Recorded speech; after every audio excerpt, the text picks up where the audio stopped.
Hi, my name is Cassandra Strittmater. Today is August 14th, 2020, and I will be discussing anatomy and enzymology of fat absorption.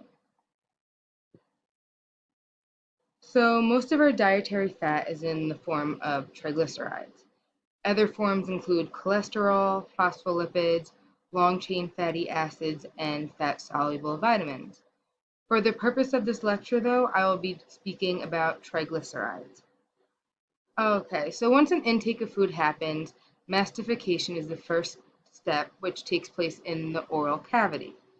The reflex of deglutition pushes the food bolus down the esophagus where the fat and other contents can be mixed to produce chyme. The bolus is then passed into the small intestine where fat processing and absorption into the lymphatic system will occur.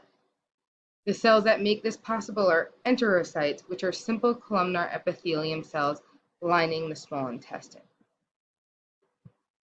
Okay, so triglycerides are hydrophobic, making them insoluble in water due to an ester-link bond.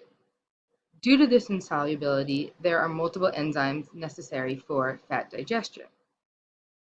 Fat digestion begins in the stomach when lipase is secreted along with pepsin, which breaks down proteins.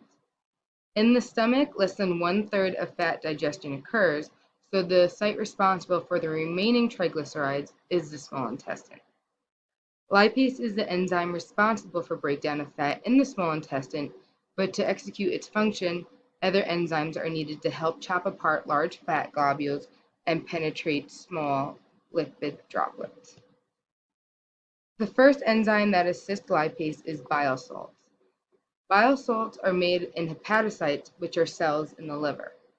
Once synthesized, they are relocated via the hepatic duct to the gallbladder, where they will be stored until needed.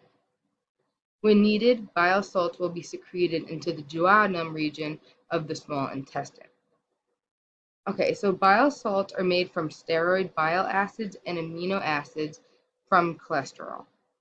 On average, they are recycled and recirculated 5 times for just one meal. This is why bile salts are not altered during digestion. They assist lipase by breaking down large fat globules into smaller lipid droplets to increase surface area. Bile salts have this capability due to the amphipathic properties. Their hydrophobic sides connect with the lipid surface, while their hydrophilic side come together forming a micelle as water, as seen in this slide. So the second enzyme that assists lipase is cholipase. Cholipase is a protein cofactor that is secreted by the pancreas. In the prior slide, we saw the micelle formed due to bile salts, which form a covering around the lipid droplet. Lipase is incapable of penetrating through the bile salts, so cholipase displaces some of the bile salts, allowing lipase access to the lipid droplet. So now lipase can cleave the triglyceride into one monoglyceride and 2 free fatty acid chains in the lumen of the small intestine.